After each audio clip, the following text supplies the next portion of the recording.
Welcome to Fun Facts Daily, your source for just the good stuff. Monday through Friday, we're bringing fun facts and news you can use, all carefully curated to uplift and inform. So give yourself a break, relax, and learn something awesome in just a few minutes every day.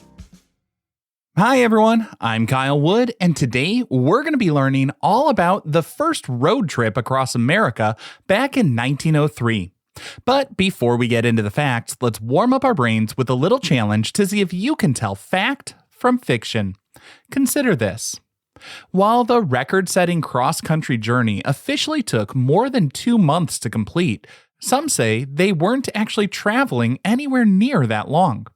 Legend has it, for about 1/3 of the trip, they weren't moving at all. They were completely stranded. Without access to automotive supply stores, they supposedly sat idle for days on end, just waiting for replacement engine parts to come their way. What do you think? Was 1/3 of their travel time spent unable to travel at all? We'll find out at the end of the episode.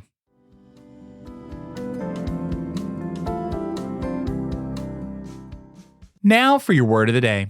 Our word for today is chauffeur. That's CHAUFFEUR. A chauffeur is a person employed to drive a passenger car.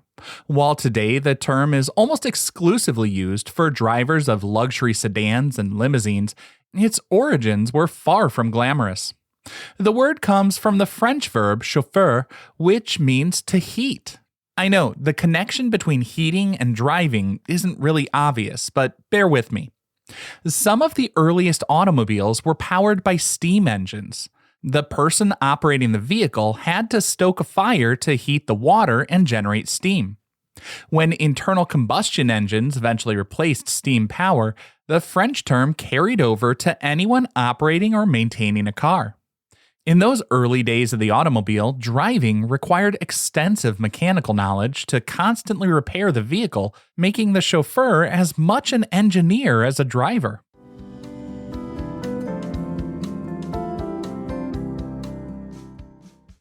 Time for your daily high five, our top 5 fun facts about the first road trip across America. Number 1.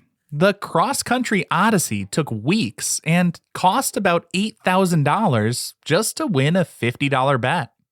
On May 18, 1903, a 31-year-old Vermont physician named Dr. Horatio Nelson Jackson was visiting San Francisco. While at the University Club, another guest said automobiles were fragile novelties incapable of long-distance travel. Jackson disagreed, and he bet $50 that he could drive a car from California all the way to New York in under 90 days. At the time of the bet, Jackson didn't have much driving experience. He didn't even own a car. So the first thing he had to do to win the bet was to buy a car, immediately. He purchased a used 1903 2-cylinder 20-horsepower Winton touring car for $3,000. That was actually $500 over its original retail price. Now, if you're wondering, adjusted for inflation, that would be well over $100,000 in today's money. On top of that, there were expenses like food and lodging. He couldn't go it alone, so Jackson had to hire somebody. Sewall K. Crocker, a 22-year-old bicycle mechanic, served as not only a co-driver, but also a mechanic. 5 days after making the bet, Jackson and Crocker set off with their car pointed east. Oddly enough, while he put a lot of time, effort, and money into the trip, Jackson never bothered to collect the $50 prize after completing the journey. Number 2. Jackson and Crocker had to navigate over 5,000 miles with virtually no paved roads or highway maps. In 1903, the United States only had about 150 miles of paved roads, all concentrated in cities. Outside major urban centers, roads consisted of unpaved wagon trails, dried riverbeds, and dirt trails packed down by livestock. There were no highway systems or standard road maps to guide you across the country. Jackson and Crocker relied on basic railway maps, compasses, and verbal directions from local people they met along the route. Relying on strangers for directions led to some detours and unexpected delays. One famous example happened in California when a woman gave them directions that sent them 54 miles out of their way. She admitted later that she wanted the car to pass her family ranch so her relatives could see an automobile for the first time.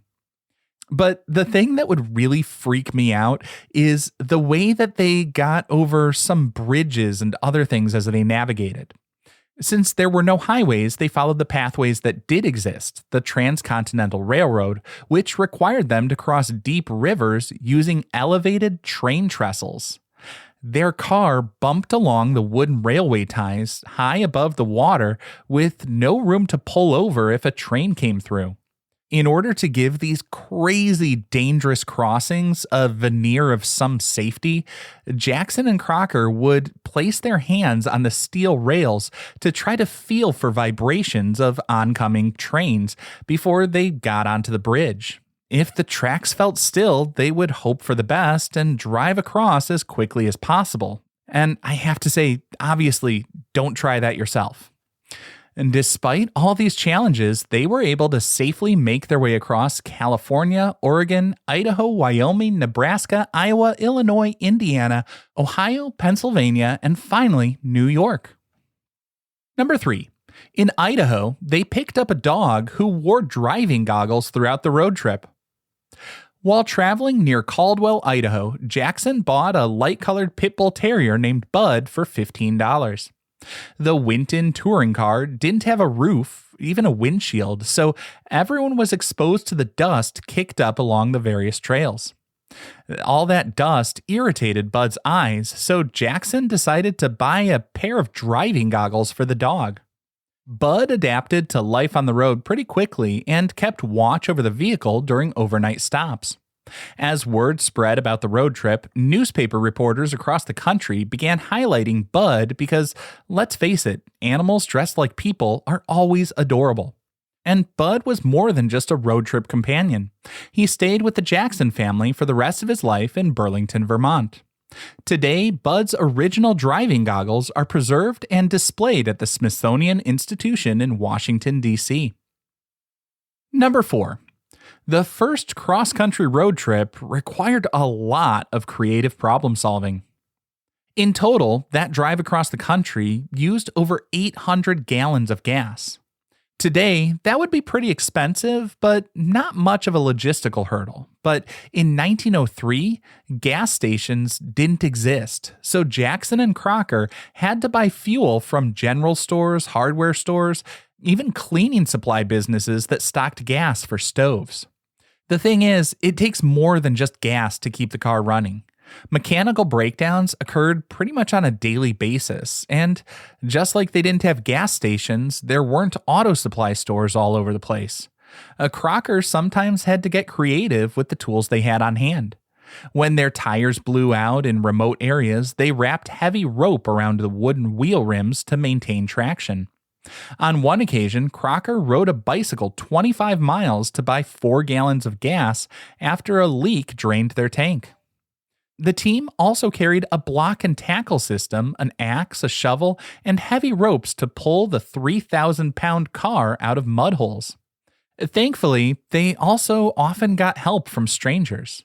Local ranchers and cowboys often used their horses and lariats to haul the car out of deep, dry riverbeds. And our fifth and final fun fact for today: their successful cross-country road trip inspired others and proved it was practical to take cars on long trips.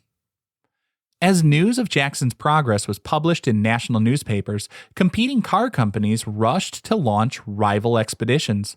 Both the Packard Motor Car Company and Oldsmobile sent out their own cars from San Francisco in late May and June, trying to overtake Jackson.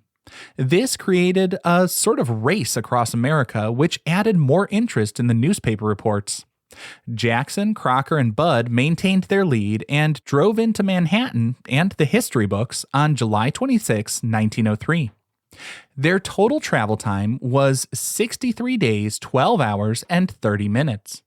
Their success showed that cars were reliable tools for long-distance transportation rather than just a fun way to get around town.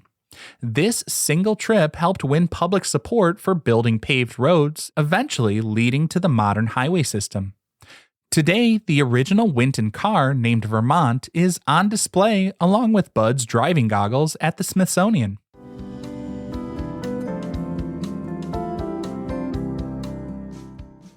Now for some news you can use. If you're planning a family road trip, keeping kids engaged makes the miles pass quickly. You can print highway bingo cards ahead of time with specific road signs, vehicle types, or landmarks for them to spot along the route. Try to get a mix of major landmarks to make it educational, along with some silly stuff to make it fun. Another strategy is to write a list of would you rather type questions to spark some family conversations. These games keep everyone looking at the world around them, thinking and talking with each other, so the travel time becomes quality time. Also, a good playlist can keep kids entertained without staring at screens. Try curating a playlist of family-friendly podcasts like Fun Facts Daily to listen to together. Educational shows prompt children to share their thoughts and curiosity about all sorts of topics beyond the dreaded, "Are we there yet?"